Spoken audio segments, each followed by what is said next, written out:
Hi, everyone. My name is Krista Nickel, and I'm the National Communications Coordinator for Kin Canada. Thank you so much for making time on your agenda for me today to discuss club marketing and some resources and some best practices that I hope will be helpful in your club's marketing efforts. So I'll jump right in and I'll just get my share screen going here.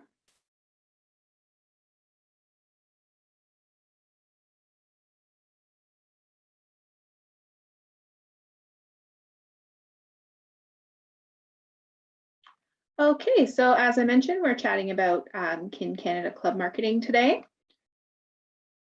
And we'll be covering some resources that are available to clubs. We'll be talking about brand recognition and some logo usage best practices, as well as social media, and it'll be a bit higher level just due to time.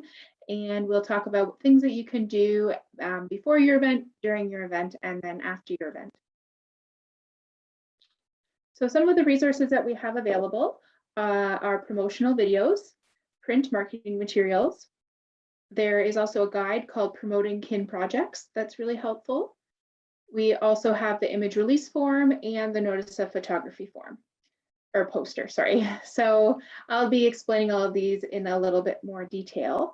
And first, I just wanted to show you an example of one of the videos that we made when we did our centennial documentary, and we wanted to provide clubs with a tool that they could use to promote kin in general, but also to generate interest in their club. So there's 5 of these different videos, and then here's just an example of one of them, so you can kind of see how they work.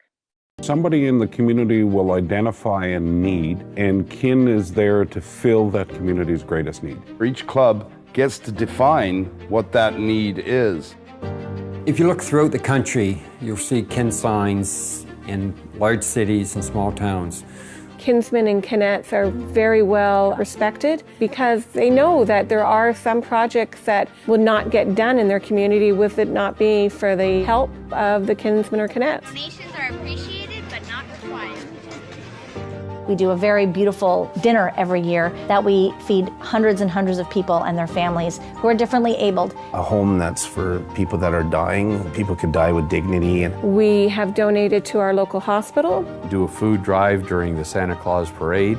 Trappers Festival, we're heavily involved in that. We make a contribution for youth events. We reward students with a bike at the end of the year for reading. Our annual Princess Ball. It's a really great opportunity to engage little girls and let them have a day of magic that they might not otherwise have. You can write a check in 2 seconds, but if you go and actually work something or do something, you don't really know how magical it is.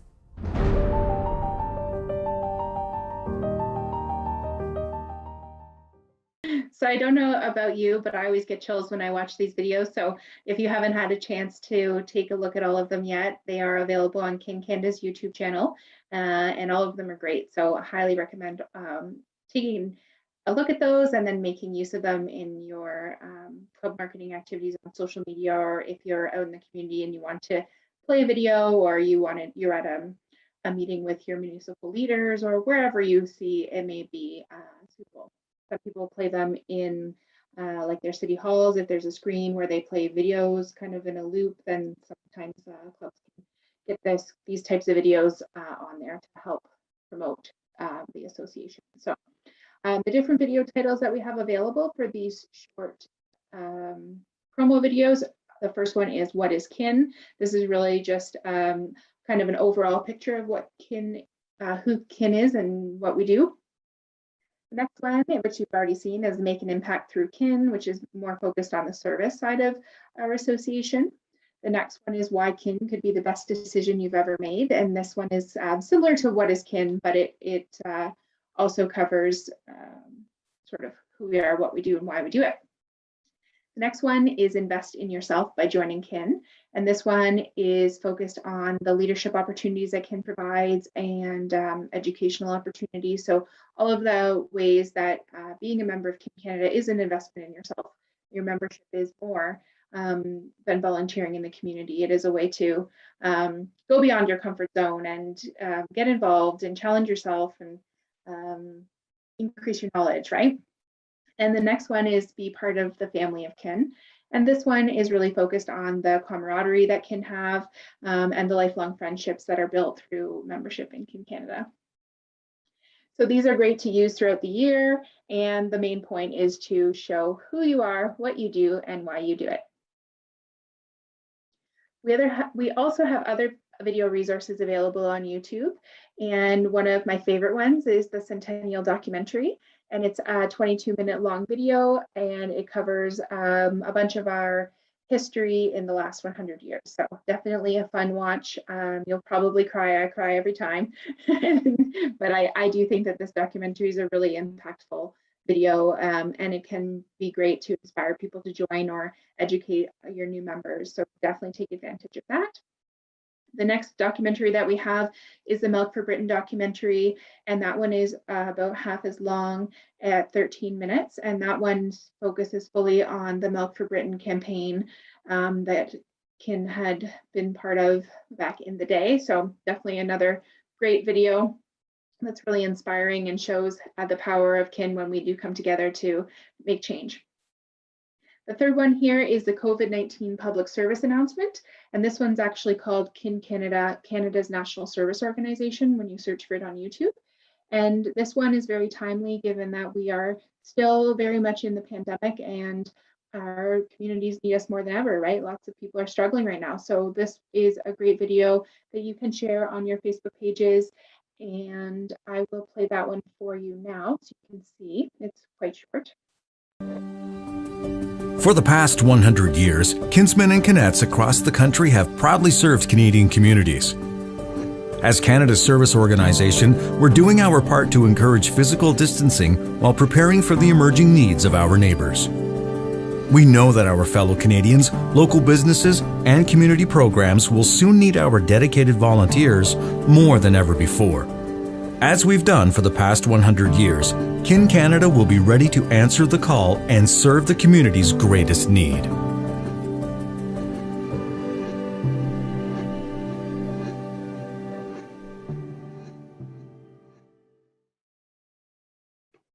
So hopefully you enjoyed that video and will make use of it in your marketing efforts. I think it's another really great one. So moving on, we'll talk about the print marketing materials that are available to your club for free. And so the first one that we have, we call them wrap cards, and they are 8.5 inches by 3.5 inches. And they basically just have general information about Kin Canada.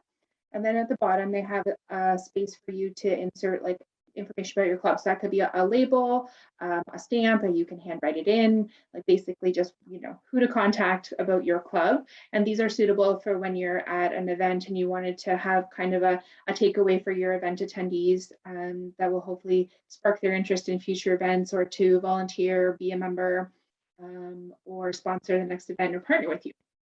So those are really great informational cards. The next one is a business card, and that one is just a standard business card where you can put your information in. And these are more suitable for when you meet somebody on a plane and they ask, oh, who are you? What do you do? You know, you're getting to know each other and you say, oh, you should really look us up. Here's my contact information. Or when you're making a more personal connection, that's where those would be useful. We also have temporary tattoos. So this is just the red Kin Canada crest as the temporary tattoo. And then balloons. And these are the Kin Canada red with the white Kin Canada crest on them. So they're great for events. Definitely encourage you to order them. It's totally free, and you can do so, and you can order them on iKin under marketing, and then there's the marketing materials request form right there. So just be sure that you're ordering them well in advance, because we never know these days with how long it's going to take Canada Post to get that to you. And we also need some time to put your order together and get to the post office and all that. So you make sure that you order them at least 2 weeks in advance, and preferably earlier. And if you do know that you have a ton of marketing or a ton of events upcoming where you're going to be needing marketing materials, you can just send me an email or Carmen Preston an email and just ask for a whole lot of materials, because when you go on the form there, you will notice that there's some limits on there. But if you want to do just one mass order, no problem, or you want to order for your district and or your zone and distribute those materials to help everybody out, then that's great. We're always looking to make our shipping as efficient as possible. So we definitely can work with you if you know you'll be needing quite a few of the marketing materials. All right, so the next one is Promoting Kin Projects Guide. So this one is also available on iKin, and it's under marketing again.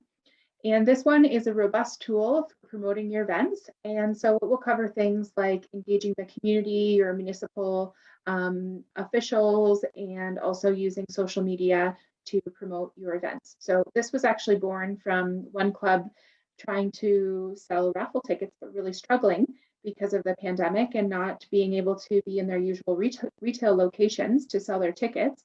And so they were really struggling with how to use social media. So we gave them an email with a whole lack of resources, and then we thought, hey, this could be something that's helpful to all of our clubs. So this Promoting Kin Projects Guide was born. And in that guide, there's sample messages and tips that you can use to increase digital promotion of your events and also engage your media. So definitely check that one out in your own time. I find it helpful. All right, so next moving on to photography risk management. And so if you're doing photos or videos at your events, there is a consideration that you should be mindful of, and that is the right to use somebody's photo or likeness, voice, all that kind of stuff. So if you plan to use somebody's image, and particularly the image of somebody's child, on a poster, on a banner, on brochures, and you're planning to feature them predominantly, so meaning like they are front and center, this is a photo of them and their family or whoever, then you would want to be asking for an image release form. And this is basically just giving you permission to use their image in your marketing efforts. The next thing is the notice of photography poster, and this poster is suitable if you are going to be having photos or videos happening at an event, or where the public might take photos while they're at your event, and you just want to advise people like, hey, you could be pictured in the background or as part of a crowd when we snap a video or a photo. And this just kind of is a bit of due diligence to say, hey, if you choose not to be photographed or you don't want your children photographed, then please let our event organizer know, and you'll have a spot on that poster to say who people would contact should they need to request that their child is not featured in any of your videos or photos. So this is available on iKin under marketing, and then you would just go to photography resources, and then you'll see both of those forms there. So just good practice to make sure you're taking care of these things, particularly if you're wanting to use the photos in marketing items. All right, and then a big question and a kind of challenging question that I wanted to just bring up to you as leaders is that is your club ready to recruit, right? So it has been a challenging time, and some of our clubs are not steady, right?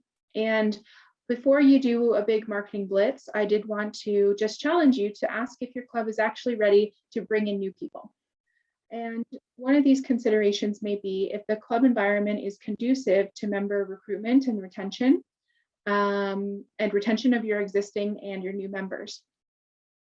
So we really don't want to see the rinse and repeat cycle, right? We want to have an environment where our members are really happy to be here and they want to be here for years to come, right? We don't want somebody who comes 1 year and finds that they don't like it and then they decide to leave, right? Because we want to keep our positive reputation within the community, and we want people to be so proud to be kin and not be saying, yeah, I tried it and I didn't like it, right? So make sure that your club environment is healthy and conducive to retention before you do a really big marketing blitz using all of the tools that I've been speaking about.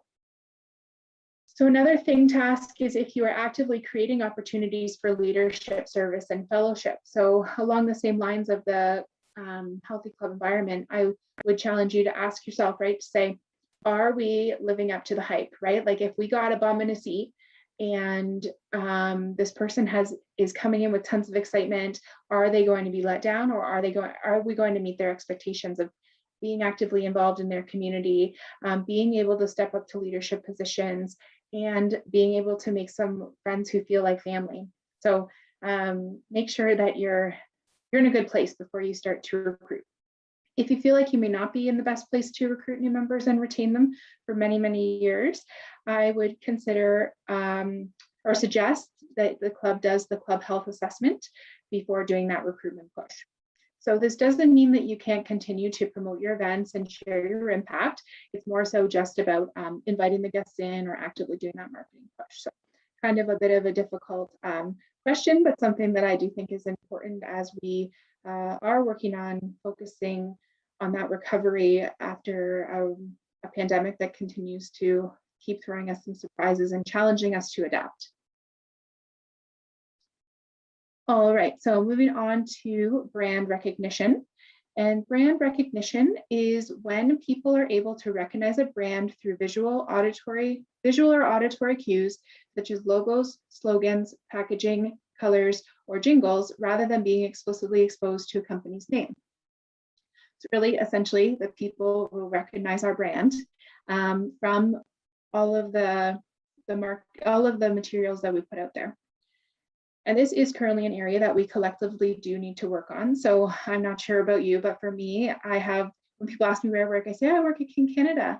And then they say, oh, what's Kin Canada? And so our goal is to not ever have to have somebody ask us, oh, what's that, right? We want them to recognize everything that we are and all that we contribute to Canadian communities, right? And so part of that, getting to a point where people recognize our brand is by making effective use of our logos, colors, and all of that across the country consistently, no matter where we are located in Canada.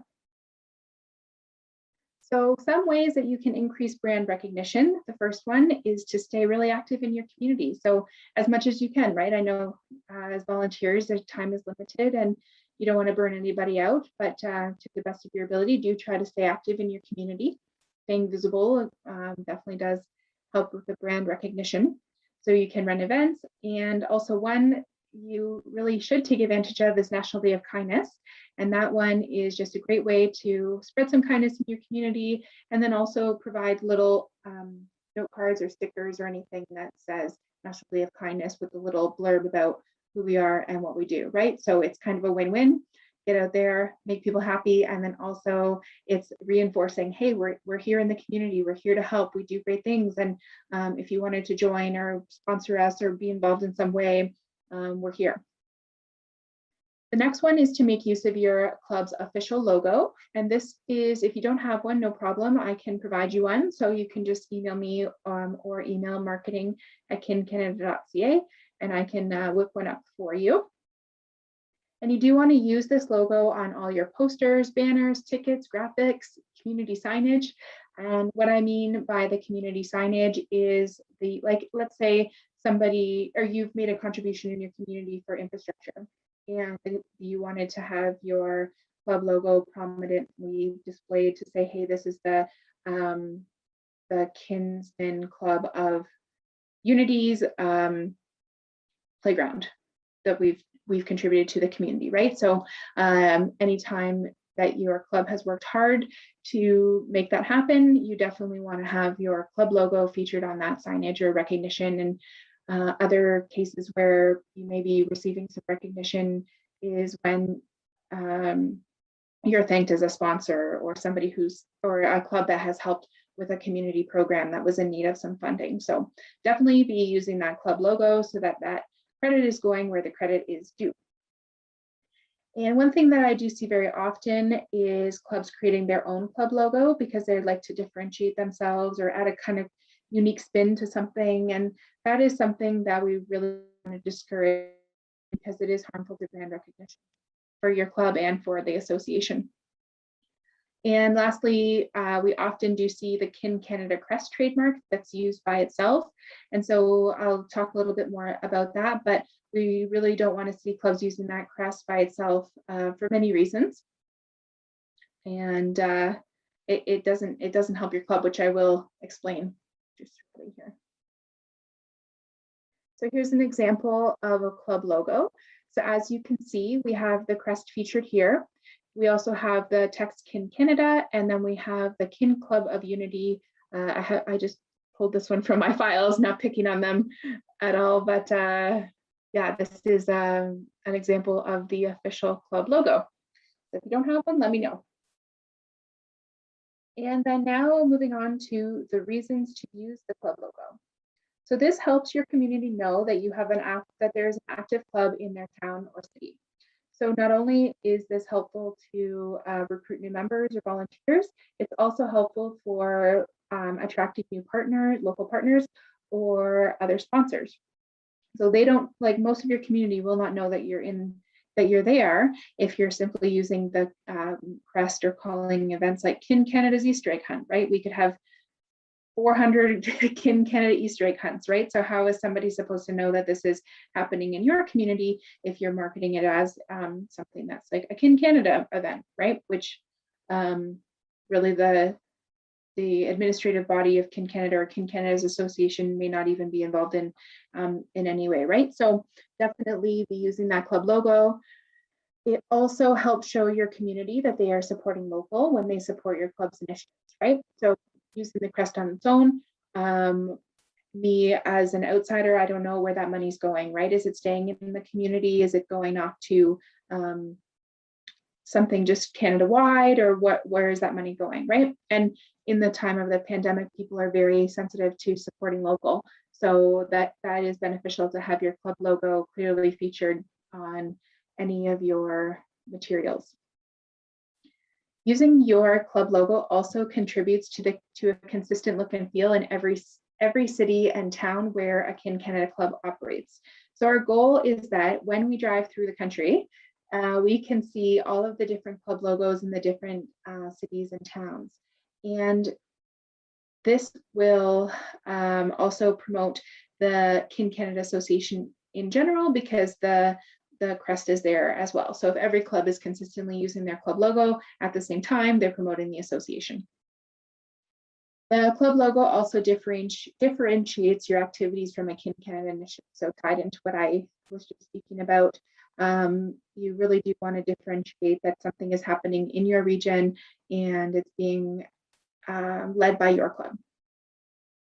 The next thing is that it's giving credit where credit is due. So going back to our note about the signage after you've contributed something to your community, if that only has the crest on it, then nobody knows who did all the hard work to make that happen, right? So you really do want to give the credit where the credit is due, and that is to your club and your hardworking members.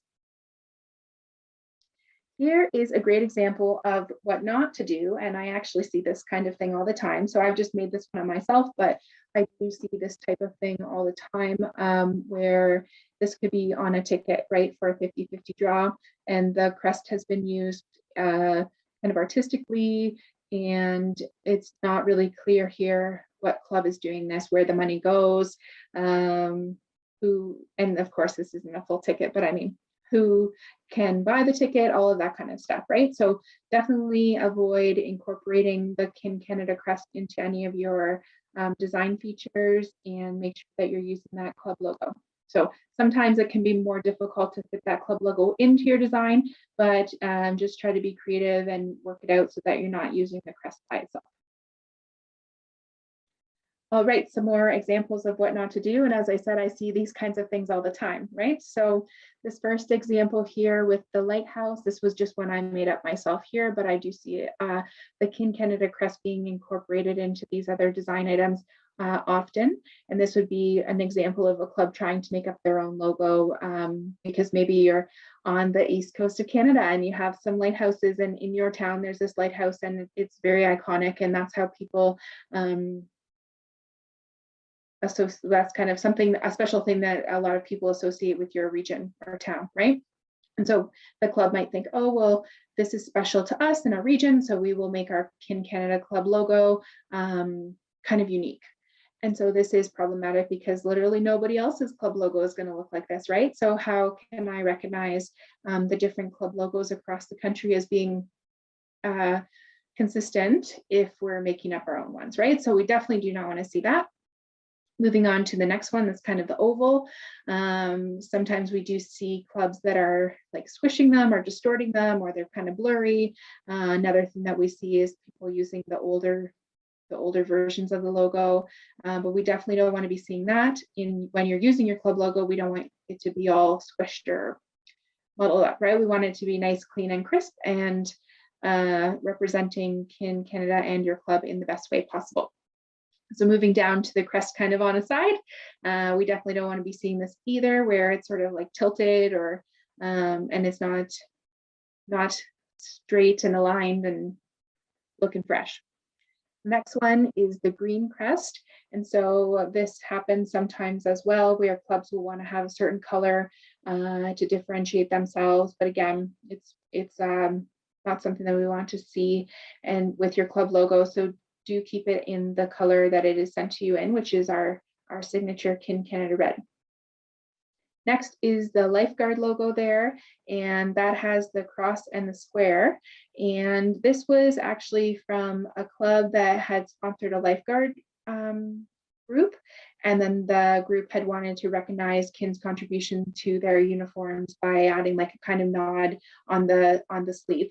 And that one is problematic because it dissects parts of our logo, right? So at one time in our history, we did have just the cross and the square, I believe, but now we have the full logo with the maple leaves and the banner at the bottom and the registered trademark symbol. So if you have an opportunity to have your logo featured somewhere, please do use the official club logo and ensure that it is featured in its entirety, right? None of the elements can be separated off and used as different accents. And the final one, we do see this one quite often as well, where clubs will remove the Canada banner and then they'll just put their Kin Club name under there. So that's something also we don't want to see, because that is also a dissection of the registered trademark, which we would much rather see the official club logo. And this is actually the best way to advance Kin, right? A lot of times I hear some opposition to not using the Kin Canada crest because they say, well, I'm proud to be a member of Kin Canada and I want to advance the association and I want to get our logo out there as much as possible. And actually you really can advance the association by using the club logo, because that crest is featured there, right? So it's better to do the win-win rather than just focusing on promoting the association. And that's why I'm here, right? To do my best to promote our association and then drive the traffic to your door, right? I can't do it all myself, but I can try to drive some traffic to your door and bring and increase some interest in our association at the Kin-wide level. So please do use the club logo to increase brand recognition. And also one thing to do is to wear your Kin red. So I have mine on today, and you'll want to wear your Kin red when you're out and about, whether you're doing your club event or you're running your errands, anything like that, right? So the more that we can get our national logo, if you're purchasing your shirt from Kin Canada, or having your club logo on your sleeve, and just having that signature Kin Canada red, right? So again, talking about the color changes, we do want to see clubs when they like kind of having a uniform in a way, right? That you're recognizable when you're out in your community, and you might have some like a sweater or a t-shirt or something that when you're just engaging in fellowship or doing whatever else you want in your daily life, where you might want to wear something that's not red, but when you are out in your community and you're doing an event, we would recommend that you're wearing your Kin Canada red, so that eventually we have all clubs wearing that red as kind of their uniform out in the community. And then people start to realize like, oh, okay, those people in the red shirts, they're the people that can help me when I'm an attendee. And in general, we know that those are good people who do good things, right? So just note on colors and cohesion across the board. And one other thing I wanted to share was the importance of ordering your merchandise through the Kinstore. So Kin Canada does offer the Kinstore, and we offer the ability for you to submit requests for custom orders. So please do consider ordering all of your merchandise from there. So that would include things like shirts, plaques, mugs, banners, and any other kind of merchandise. Like if you're doing a a handout with like pens or whatever, right? Like let us know that you need these materials and we would be happy to provide you a quote for those. And the reason that I say this is because currently we have a lot of clubs that are preferring to use a local supplier, which is great to support local business. And I definitely don't want to discourage you from doing that wherever possible. However, it isn't the revenue generated from kin sales orders is an important part of non-dues revenue. So as you know, one of the barriers for recruitment is the cost of dues, right? So the more clubs that can purchase things through Kinstore that they were going to buy anyways, that brings in some more revenue, and it also helps achieve economies of scale, right? So a challenge we have right now is that not that many clubs are ordering through Kinstore and are instead going through the local suppliers. But back in the day, we had higher uptake on the Kinstore and we're able to bring in more revenue, which could subsidize our membership dues. So in a challenging time, we do please ask you to make any purchases through the Kinstore that you would be purchasing anyways. And as the Kin Canada Crest is a registered trademark, we really don't want to see clubs using those. So, and if you have a project that you wanted to use it on, then please do reach out to me just so that I can confirm if it's okay to go ahead with that. So we do really want anything that has the Kin Canada Crest just by itself. We want that stuff to go through the Kinstore because, again, for the non-dues revenue and the way forward for reducing our reliance on membership dues as per our strategic plan.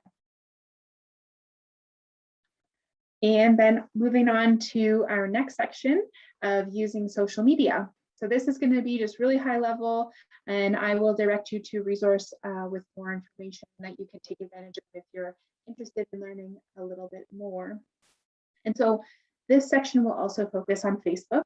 And the reason that I focus on Facebook here is because Facebook is still the most widely used platform. And I think you probably know, right? Kids use it and all the way up to seniors, right? It is one of the platforms that most people are most comfortable on. And it also has a lot of different tools that are useful for the kind of work that Kin Canada clubs do. And if you don't have a social media presence yet, you are missing out on an opportunity to connect with your community. So you can literally be in the palm of your community's hands when you're on social media. And it is a really great way to build excitement and communicate with your community. So we'll be talking about what you can do before your event, during your event, and after your event to engage your community and send out some thank yous and build some excitement. So before your event, I do recommend that you set up a Facebook event page that includes all of the details. So of course, this will be once you've worked within your club to figure out like what's happening when, how's it all going to work out. Once those details are finalized, then you're ready to move on to setting up your Facebook event. And before your event, you really want to stay on the radar, right? So doing just 1 or 2 posts like 2 months in advance is probably not going to result in too much success because people have forgotten and they're busy and they probably didn't mark it on their calendar and they figured that probably more information will be coming later. So they figure they'll watch for that, right? So you do really want to stay on the radar of your community, build some excitement, especially as it's coming up to the day of the event. You want to keep that excitement going. Keep sharing those reminders.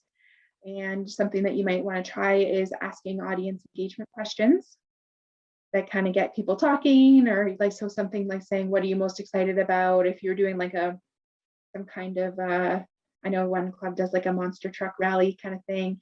And then they'll be like, oh, who are you wanting to come see? Whatever suits your event, really, you can ask those different audience engagement questions. Also, this is a great time before your event happens to highlight your different sponsors. And so I've seen it done really well where people are highlighting their different sponsors and kind of doing like a countdown to the day. So there's tons of great ways that you can just make sure that your sponsors are receiving something for the fact that they've contributed to your event or shared resources in some way. You definitely don't want to leave that out because you want them to become long-standing sponsors or partners in the future. So show them some love leading up. It's a great opportunity to get back up on that radar. Another thing is to share your event on other community pages. So your community likely has different groups. They might be buy and sells. They might be groups for people with certain interests, right? The one thing just to note on this one is to always ask the admin if it's okay for you to post that kind of thing. So you don't want to be making any waves in these other community groups. So it doesn't hurt just to do a quick reach out to the administrator on that page or in that group and see if it would be okay. Another one is to share your event with the media and invite your municipal officials. I have a typo there about that. And this isn't necessarily on Facebook, but it would be a good practice just to make sure that you're advising the media through a media release that this is upcoming, or trying to figure out how you can get into your community calendar, or if you think that it's suitable to invite your mayor or councillor or somebody else that's in a municipal position, then you can definitely invite them, because it's a great PR opportunity for them, and they will probably post that they've been at this event, and then that is more PR for you as well. So definitely all those things to consider. Okay, and then during your event, share the fun, right? Show all the things that you've got going on, and especially if your event is long, then you want to share things throughout the day, because some people might come pop in to your food truck or whatever else for all the event at different times. So they might have forgotten in the morning, but then they saw your post of all the fun that's happening and thought, yeah, that'd be great. I'll bring my kids out and we'll go support that community event. Also post photos and videos of what's happening there. And then another really great way to get some increased traffic is to go live. So I know that it can be kind of scary to be going live, but Facebook really likes these in its algorithm. So if you have any opportunities to go live and just show sort of what's happening at the event at that time, that is a really great way, and you will likely get more engagement on those live videos than you will on a post with a photo or a post that just has a caption of text. And also always aim to take high quality photos that you can use in your marketing efforts. So a big challenge that I find a lot of clubs have is that they're busy during their event and they're not always thinking about taking the photos, or they're not always the highest quality photo. But it would be a good idea to task somebody to be taking photos of your event and handling the, if you need to do the image releases, have somebody handling those. And then at the end of your event, you should have some really great high quality marketing material that you can use in the future, or that you can use next year to, if it's an annual event, you can use those photos to promote the event next year. And then after your event, you always want to thank your attendees, your volunteers, your sponsors, any of your partners, or anybody else, your special guests. Like if your mayor came, make sure you say thank you for them coming, anybody else who took the time to support your initiative. If you have any other photos or videos that you didn't get a chance to post and you want to share, then now is a great time to do that after the event. Always, always, always share the impact of the event. So if you raised $500 for the food bank or for a local group or whatever that money is going to, be sure to share the impact of that event. And you can also tag the like if it was going to a specific community group, you can tag that community group. Like, so you can say at whatever the community group's name is, and then that will notify them that a post has been made, including a mention of them. So then that means that they might share that post, and that's some more good PR. So definitely talk about why this event, initiative, draw, whatever made a difference. The next thing is to build some excitement for next year, and if it's applicable, right? So if you know that you're doing this next year, and you can do a post that says something like, if you had a great time, we're planning to do this next year, and stay tuned, and we'll be sharing more information so you can come join in the fun again. And lastly, I would recommend not deleting your Facebook event, because you're going to have a record of all the different photos that are there if you need to pull on them next year or for future marketing efforts. And it also gives you a list, right? So you might have already had quite a few people who RSVP'd to your event and attended your event. And so if you don't delete your event, then you could always put a note in there in the next year to say, hey, this is happening again.